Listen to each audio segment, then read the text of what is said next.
case that ended Ed and Lorraine Warren's career wasn't their most terrifying one, but the one that'd been waiting for them for over 20 years.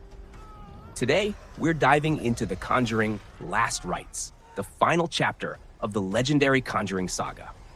Based on the infamous Smurl haunting, this story brings the Warrens face to face with a dark force connected to their past, their family, and a cursed mirror that refuses to stay buried. But before we begin, if you're a horror fan, make sure to check out my playlist, the #1 horror movie of every year, where I cover the biggest, most watched, and most successful horror movies from different years. You might discover your next favorite nightmare after this video.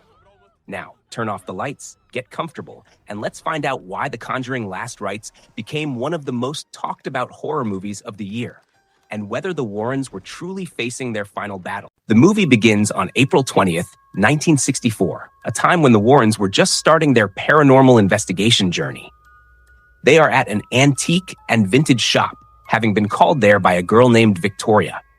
Victoria explains that her father used to hear strange noises coming from the storeroom. Then one day, he suddenly hanged himself, ending his life.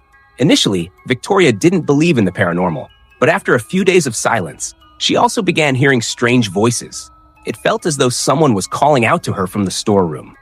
Without hesitation, Lorraine heads straight into the storeroom, where she spots an ancient antique mirror that radiates pure evil. Carved onto its surface are 4 strange, childlike creatures. Crucially, Lorraine is pregnant at this time. Suddenly, Lorraine senses a presence, and the moment she touches the glass, she realizes a terrified spirit is trapped inside. But immediately after, she feels a malevolent force take over. A crack abruptly forms on the mirror, and Lorraine experiences terrifying flashes of her unborn child's future and her own. It is as if this demonic entity has marked her baby. Suddenly, Lorraine shoots up in severe abdominal pain, and Ed rushes her to the hospital amid a heavy downpour outside. Tragically, the baby girl is stillborn, and Lorraine can feel the lingering presence of the evil entity. The lights in the hospital go out completely, leaving the doctors terrified. Lorraine desperately prays to God, and miraculously, a minute later, the baby comes back to life. They name the baby girl Judy. Knowing that Lorraine is a descendant of St. Lucy, Judy's survival seemed destined, as if God had answered her prayers. Or perhaps, rather than divine intervention, another hidden power had indirectly granted her wish. Following this harrowing ordeal, the Warrens step away from the case because Lorraine wants to keep Judy safe. We are then shown a montage of Judy's childhood memories, illustrating the beautiful moments the Warrens shared with their daughter. Over the years, they solved more than 1,000 cases, but they always kept Judy completely isolated from their work, trying their best to shield her. The reason for this protection is that Judy inherited her mother's gifts. Just as Lorraine is a medium, much like Sister Irene, Judy has possessed the power to see ghosts, spirits, evil entities, and echoes of the past since she was a little girl. Terrified, she would often run to her mother, crying about the frightening things she saw. To help her cope, Lorraine taught her a nursery rhyme chant, "Eeny, meeny, meeny, mo." She told Judy that saying this would make the illusions vanish because they weren't real, which always calmed Judy down. It is a habit Judy carries with her all the way into adulthood. Time passes, and the world grows more technologically advanced. The year is now 1986, and we are taken to West Pittston, Pennsylvania. Here, we meet the Smurl family, who have just purchased a new 2-story house. Everyone is thrilled, and the layout of the home strongly mirrors the house from The Conjuring 2, while the large number of family members feels like a nod to The Conjuring 1. In total, there are 9 members living in the household.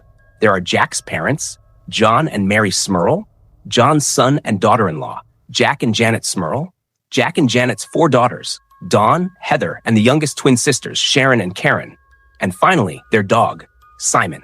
It is Heather's birthday, and her grandfather, John, has bought her an antique mirror as a gift. Shockingly, it is the exact same mirror from the opening scene involving the Warrens. The distinct crack on the glass is still there, giving it an incredibly eerie appearance. John mentions he got it for a bargain because the sellers couldn't fit it into their car. In reality, they were undoubtedly trying to rid themselves of it, knowing that destruction followed wherever the mirror went. Just as Heather is about to cut her birthday cake, an unseen force blows out the candles, and a piece of the ceiling suddenly collapses right onto her, causing severe injuries. the evil entity wastes no time in asserting its power. Unlike other supernatural occurrences that build up gradually, this malice strikes instantly. A text overlay then warns the audience that this remains the most dangerous and terrifying true case of the Warrens' career, one that ultimately ended it. We cut to Ed and Lorraine giving their usual lecture about the Annabelle doll. In the audience, sitting with Judy, are a few teenagers who can be seen mocking the Warrens.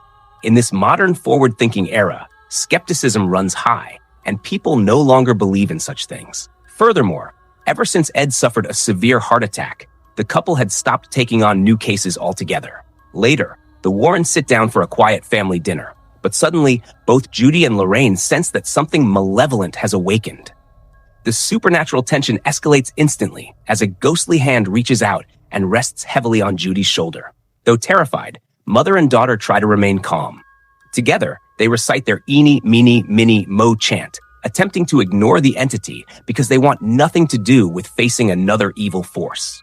Meanwhile, inside the Smurl household, a doll named Susie, belonging to the twin sisters, starts making eerie noises entirely on its own. Downstairs, Janet is doing the laundry when she suddenly senses a chilling presence in the basement. The doll continues to terrorize the girls in their bedroom.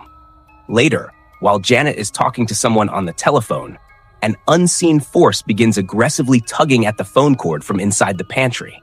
Assuming it is just her daughters playing a prank, Janet calls out, only to realize the girls are playing on the completely opposite side of the house. Before she can react, the phone is violently pulled deep into the pantry. When Janet flips on the light switch, the space is entirely empty, leaving her utterly terrified. The next haunting targets one of the twin sisters.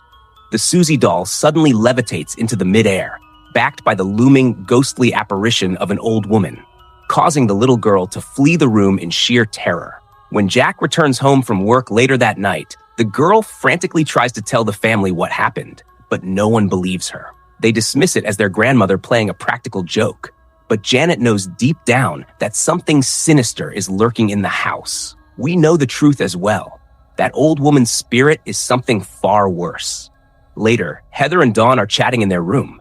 Heather admits she hates the mirror, noting that everything has gone wrong ever since it arrived. Dawn teases her, joking that Heather looks just like the creepy children carved onto the frame.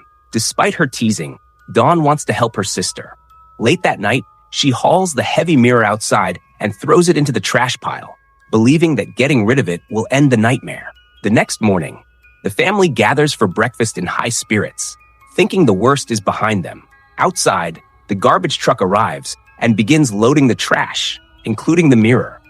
As the truck's hydraulic compactor crushes down, the mirror shatters into pieces. But evil cannot be destroyed so easily. Instantly, Dawn begins violently vomiting blood, and to everyone's horror, shards of the broken mirror begin pouring out of her mouth. It is a sadistic taunt from the entity, proving their efforts are futile against its power. Panic-stricken, the Smurl family rushes Dawn to the hospital. For the first time, they are forced to accept that a demonic force has taken over their home. Meanwhile, Ed is in the hospital for a checkup. The doctor warns him bluntly that his heart cannot take another shock, and that he must drastically alter his lifestyle and diet. But Ed, stubborn as always, dismisses the warning. Around this time, Judy introduces her parents to her boyfriend, Tony, mentioning they have been dating for 6 months and that he will be attending Ed's upcoming birthday party. Ed is less than thrilled about the news. On the day of Ed's birthday, the Warren home is filled with guests for a large celebration. Judy and Tony arrive together, with Tony looking visibly nervous. Father Gordon, a close family friend who views Judy as his own daughter, is also in attendance. Judy introduces Tony to her parents and Father Gordon, revealing that Tony used to be a police officer, but left the force after a traumatic incident and is currently looking for a new job. Later, Ed takes a group of guests to showcase his occult museum, while Tony watches from a distance, visibly unnerved by how unusual this family truly is. Meanwhile, Judy sits alone in her room, looking through old childhood photographs. Suddenly, the rocking chair in the corner begins moving on its own, and sitting upon it is the Annabelle doll. Judy desperately tries to ground herself when Tony walks in and comforts her. The couple shares a tender kiss, only to be interrupted by Lorraine, creating an incredibly awkward moment. Lorraine laughs it off and explains she came to summon Tony for a game of ping pong. After Tony leaves to join Ed, Lorraine pulls Judy aside, asking why the hauntings have suddenly become so frequent and aggressive. Judy stays silent, prompting Lorraine to warn her to stay away from these forces, expressing deep regret for how the supernatural has taken a toll on her own mind and life. Outside, Ed and Tony face off in a game of ping pong. Ed wins by 3 points, but the physical exertion leaves him heavily winded, showing just how fragile his heart has become. When Judy steps away for a moment, Tony confesses to Ed and Lorraine how deeply he loves their daughter. He pulls out an engagement ring, intending to propose. Lorraine is ecstatic and touches Tony's hand, sensing his genuine devotion and immediately giving her blessing. Ed, however, remains skeptical. Tony admits he bought the ring shortly after meeting Judy, knowing instantly that she was the one. Lorraine smiles warmly, recalling how she and Ed had married just as quickly. Though Ed remains fiercely protective of his daughter after everything she went through as a child. Suddenly, Max, a familiar face from The Conjuring 1, walks in with Judy. In the clumsy excitement, the engagement ring accidentally slips from Tony's hand and rolls across the floor, forcing an impromptu proposal. Overjoyed, Judy immediately says yes, having waited for this moment for so long. Ed, however, still looks deeply concerned. As the party winds down, Father Gordon prepares to leave, but he pulls the Warrens aside to discuss a pressing matter, the Smurl family. He explains that the family has been enduring horrific hauntings for months. They had initially reached out to a local priest, who then escalated the matter to Father Gordon, bringing him to the Warrens' doorstep. While Ed is willing to help, Lorraine firmly refuses, stating they are officially retired and will not get involved. Disappointed, Father Gordon departs, urging them to deeply reconsider. The narrative shifts back to the Smurl residence, where the paranormal activity has reached a dangerous boiling point. Jack returns home late from work, looking utterly defeated. The entire family is living in a state of constant terror. Traumatized by the mirror incident, Dawn screams at her father, demanding to know why they can't just leave and stay in a hotel. Jack explains they simply don't have the money, and worse, the malevolent force actively prevents them from leaving. Strangely, the entity seems intent only on terrorizing and harming them, stopped short of killing them, even though it clearly possesses the power to do so. Late that night, while the house is asleep, an unseen force violently lifts Jack into the air and begins choking him. The terrifying sequence heavily mirrors Bathsheba's attack in The Conjuring 1. Meanwhile, Heather is reviewing video footage from her birthday party. Pausing the tape, she freezes in horror as she spots a dark entity standing beside her, the very figure that blew out her candles. Before she can react, the entity, a large man with long, unkempt hair, materializes in the room, swinging a massive axe directly at her. Heather screams at the top of her lungs. Upstairs, Janet awakens to the commotion and manages to break the entity's hold on Jack. Hearing Heather's screams, the family rushes downstairs to find her traumatized. To bitter satisfaction, Dawn taunts the family, saying that now that they've experienced it themselves, they will finally believe she wasn't lying. Terrified and desperate, Jack and Janet take their story to the media, and the haunting of the Smurl house becomes a national sensation, detailing how a normal family faces a living nightmare every single day. Unaware of the media frenzy, the Warrens are focusing on Judy's wedding preparations. They visit a bridal designer named Brenda, who quickly turns off the television broadcast reporting on the Smurl family. Brenda doesn't want her business disrupted, nor does she want to pull the Warrens back into the dark world they left behind. Brenda leads Judy into the changing room to try on her wedding dress. Moments later, Brenda is forced to step away to answer a phone call because her assistant is missing from the front desk. The dressing room is lined with mirrors on every wall. Suddenly, Judy feels a cold presence. The door clicks open, and assuming it is Brenda, Judy steps out from behind the curtain. To her horror, standing before her is the same ghostly old woman terrorizing the Smurl family, confirming that these events are sinisterly connected. The ghost advances and touches Judy, but Judy fiercely chants "Eeny, meeny, miny, mo," causing the apparition to vanish. However, as she turns to the mirror, her own reflection transforms into a demonic version of herself that reaches through the glass and begins strangling her. Judy gasps for air in sheer terror until Lorraine and Brenda burst into the room, breaking the illusion. Lorraine is profoundly shaken. It has been a long time since Judy experienced a haunting this aggressive. Meanwhile, News coverage reveals that Mary Smurl has suffered a severe heart attack from the stress and has been hospitalized. Moving without the authorization of the church, Father Gordon travels directly from Connecticut to the Smurl house to offer immediate aid. He enters the dark basement and begins splashing holy water, but the moment the water hits the air, it instantly evaporates into steam. This confirms a massive demonic presence. Catching a terrifying glimpse of the entity, a panicked Father Gordon stumbles out of the basement.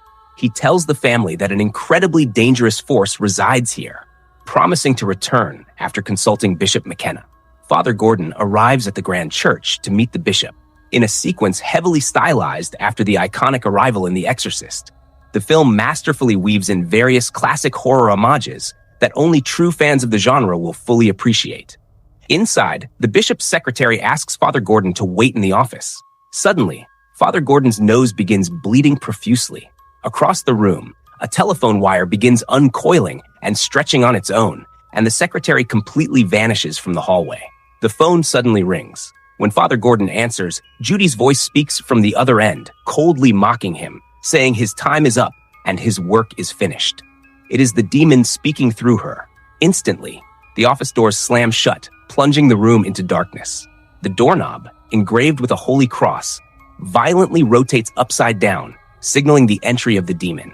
The entity possesses immense power. As it advances, Father Gordon raises his crucifix to defend himself, but the metal suddenly glows white-hot, severely burning his hand and forcing him into a state of violent possession. Under the demon's control, Father Gordon takes the taut telephone wire, wraps it around his neck, and hangs himself. Meanwhile, unaware of the tragedy, Ed is showing Tony the deepest secrets of his occult museum. He explains that everything gathered here represents their life's work. They keep these evil spirits safely bound within these physical artifacts, much like trapping a genie in a bottle. He emphasizes that if any artifact is broken, the evil will escape to find a new human host. To keep the demonic entities dormant, the room and its contents are blessed daily. Tony listens in awe, realizing the immense weight of the 1,000 cases the Warrens have resolved. Suddenly, a devastated Lorraine and Judy enter the museum to deliver the shattering news. Father Gordon is dead. At the funeral, the family stands in grief and shock. As Judy gently touches Father Gordon's gravestone, a horrific vision flashes in her mind, leaving her visibly trembling. Afterward, Father Zengler approaches the Warrens, noting that while their reputation is often scrutinized by the media and the church, Father Gordon always championed their work because their intentions were pure. Judy speaks up, asking Father Zengler exactly where Father Gordon had traveled just before his death. He reveals that Father Gordon had gone to the Smurl house in Pennsylvania. Instantly, Judy's vision and the pieces of the puzzle lock into place. Back home, Lorraine is washing dishes when she is struck by a terrifying psychic vision. She sees Judy's locket fall into the sink, followed by a torrent of blood that rapidly fills the entire kitchen. Ed rushes in to snap her out of the vision. Lorraine gasps, realizing Judy's life is in mortal danger. Just then, Tony runs into the house, frantically revealing that Judy has taken off for the Smurl house in Pennsylvania on her own. Though Ed had sworn off taking new cases, they realize they have no choice but to go get their daughter and bring her home. Upon arriving at the Smurl home, Jack and Janet are overwhelmed with relief to see the legendary Warrens at their door, believing that expert help has finally arrived. Jack explains they only went to the media out of desperation, but the world turned against them, begging the Warrens to save them. Ed and Lorraine try to pull Judy away to leave, but Judy refuses to budge. She confronts her mother, reminding her that she has spent her entire life saving strangers, so she cannot turn her back on this family now. She points out the absolute terror the Smurls are living in, explaining that she finally understands why her parents do what they do. She adds that Father Gordon came here in his final hours, and the secret to his death is buried within this house. Moved by Judy's resolve, Ed and Lorraine agree to step in. After over an hour of building the suspense and establishing the backstory, the true investigation finally begins. Ed sets up his audio recording equipment as the Smurl family recounts their nightmare from the very beginning. Outside, Judy confesses to Tony that she has foreseen her own death, realizing an entity in this house is actively preventing her from leaving. The dark truth finally becomes clear. The demon kept the Smurl family alive all this time because it was using them as bait to draw Judy and the Warrens to the house. Inside, Lorraine follows a psychic pull. She touches a family photograph showing happier times, then activates a vintage rocking horse toy, sensing a heavy, hidden presence. Their dog, Simon, growls and whimpers continuously, sensing the evil entities lurking in the shadows. Downstairs in the kitchen, Ed is making pancakes for everyone, while Tony joins him. Tony opens up about the real reason he left the police force. He recalls responding to a domestic violence call where a man was violently beating his wife. When Tony and his partner forced entry, the man immediately pulled a loaded gun and pulled the trigger directly at Tony's face. Miraculously, the gun misfired, sparing his life. Whether it was pure luck or Judy's latent spiritual protection, Tony survived. That very day, he decided to resign, realizing that if he died, he would lose his chance to build a life and marry Judy. He reveals he bought the engagement ring that same afternoon. Hearing this, Ed smiles, finally accepting Tony as a man who truly loves and protects his daughter. While Judy keeps the children distracted and comforted, Lorraine feels a powerful supernatural pull originating from the upper floor. Judy snaps a photo of her mother, and the sudden flash startles Lorraine. Sensing something shifting directly above them, Lorraine decides to investigate the upstairs rooms alone. In the bedroom, the Susie doll sits directly behind Judy, but the little twin sister, Karen, walks in and pulls it away. Having grown up around the terrifying Annabelle doll, Judy naturally has no fondness for dolls of any kind. Meanwhile, Lorraine inspects the master bed, watching in horror as an unseen entity moves beneath the bedsheets, imprinting its handprints before vanishing. We catch a subtle detail on the door: 3 small, see-through glass squares, a clever cinematic hint establishing this film's place in the franchise following parts 1, 2, and 3, framing this as the most terrifying entry yet. Lorraine follows the energy down into the dark basement, where the psychic veil lifts, revealing the horrifying history of the house. She rushes back up to inform Ed. She explains that 3 distinct spirits haunt the property. Decades ago, a mother, her daughter, and the daughter's abusive husband lived here. Driven to despair by her husband's cruelty, the daughter had an affair. When the husband discovered the betrayal, he took an axe and brutally slaughtered both his wife and mother-in-law in the basement before taking his own life. The long-haired spirit with the axe that attacked Heather was the vengeful husband. Ed notes that dealing with human ghosts should be simple, as they have banished countless spirits before. However, Lorraine delivers a chilling revelation. The ghosts are merely puppets. Long before the house was built, this land was an open field, and a far older, deeply malevolent demonic force is hiding behind these human spirits. Because the demon is shrouding itself, Lorraine cannot see its true form, which is deeply alarming. The demon is using the 3 residual spirits to terrorize the Smurl family, but it has not possessed anyone yet. In all their past cases, possession occurred much faster, leaving Ed and Lorraine deeply concerned about what the demon is waiting for. Suddenly, Judy hears her mother's voice calling out to her from upstairs. Following the voice, she ascends into the dark attic, completely unaware that the demon is luring her into isolation. The entity had marked her in infancy, and it has come to claim her. In the corner of the attic, the shattered mirror stands completely intact, proving that physical destruction cannot erase its curse. Judy makes a fatal mistake and touches the glass, triggering a violent supernatural surge. Words materialize on the wall in chalk, reading, "Miss me?" the signature taunt of Annabelle. But this is not Annabelle. The hidden demon is actively preying on Judy's deepest childhood phobia. Terrified, Judy bolts for the door, but she hears Karen's voice crying out from an adjacent room. She bursts in, only to find the Annabelle doll sitting silently in the corner. Suddenly, the doll expands into a monstrous giant entity and lunges at her, causing Judy to lose her footing and tumble violently down the stairs. The demon is executing the classic 3 stages of demonic activity that the Warrens always warn about. First, infestation, where the entity makes its presence known. Second, oppression, where it breaks the victim's psychological state, which it just accomplished with Judy. And finally, possession. The demon's ultimate target was Judy all along, which explains why it never bothered to possess any member of the Smurl family.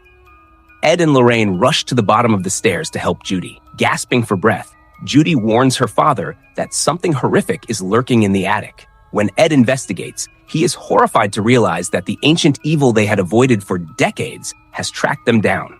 Lorraine steps up and touches the mirror once more, but this time she gasps, noting that the mirror feels completely empty. The malevolent energy has entirely vacated the artifact.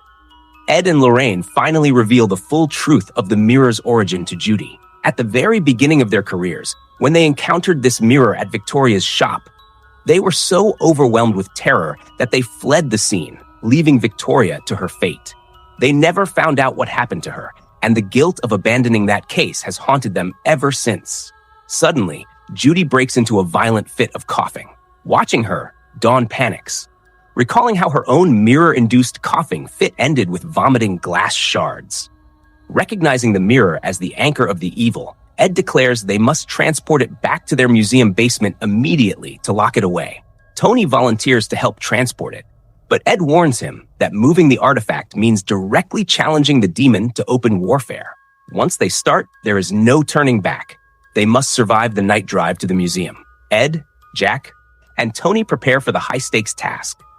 Ed instructs them to wear thick gloves, strictly warning them not to look into the glass under any circumstances as they wrap it in a heavy shroud. Outside, Simon the dog begins barking frantically, sensing the impending clash.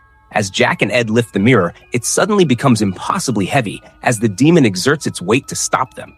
Inside the house, Judy's health rapidly deteriorates, and she cries out that something is deeply wrong. Outside, Tony jumps into the driver's seat to start the car, but the engine refuses to turn over. Meanwhile, the straps securing the mirror snap violently, and the shroud flies off. Jack accidentally catches a direct glimpse into the mirror, immediately falling under a horrific illusion. He collapses to the ground, leaving Ed unable to hold the massive weight alone. The heavy mirror crashes down directly onto Jack's leg, pinning him. Tony finally manages to jump-start the car and speeds forward, but the ghostly old woman suddenly materializes directly in his path.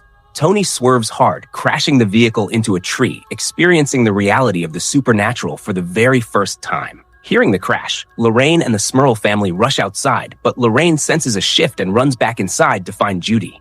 In the living room, the vintage rocking horse spins wildly on its own. Judy sits huddled in the corner, her eyes completely vacant. She has been possessed. Speaking through her, the demon growls, taunting Lorraine that it has been waiting for them for a very long time, declaring that Judy belongs to them. With supernatural strength, the possessed Judy hurls Lorraine across the room, sending her crashing down the basement stairs where she knocks out cold.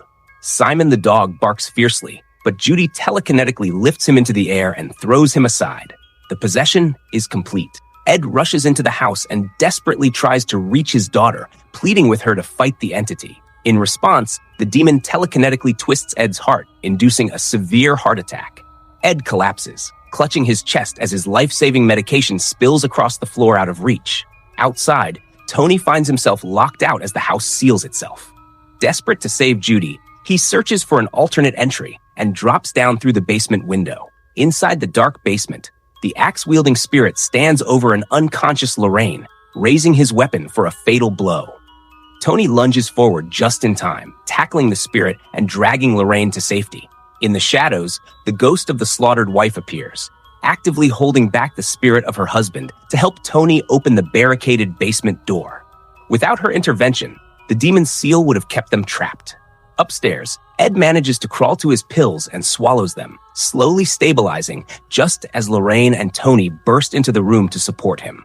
Ed screams at the Smurl family to run out of the house immediately. He explains that the demon used them merely as a beacon to draw the Warrens in, which is why it terrorized them, but never took their lives.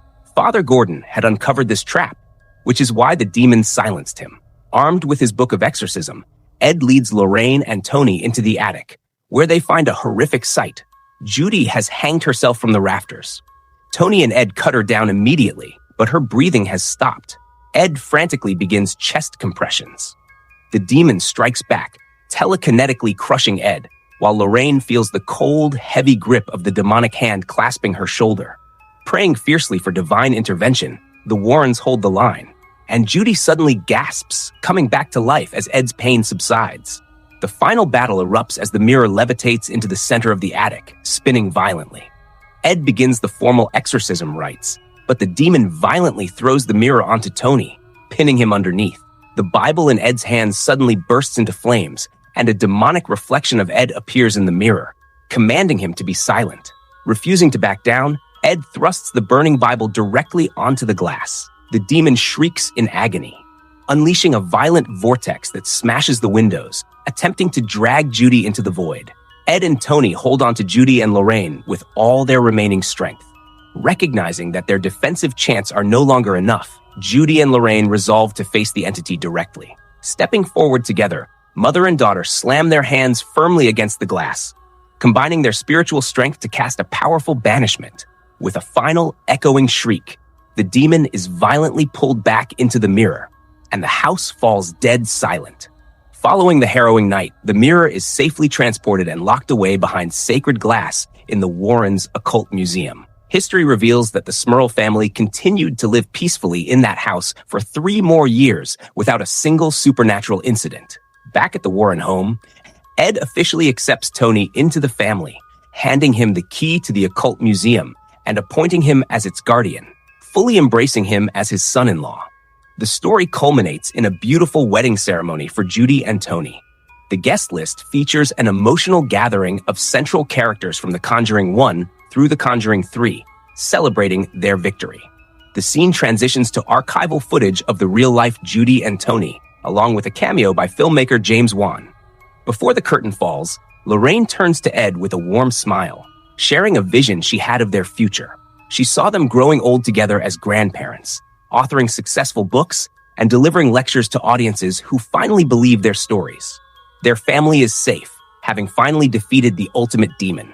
A sweeping montage plays, celebrating the entire timeline of cases solved by the Warrens from the very beginning of the franchise.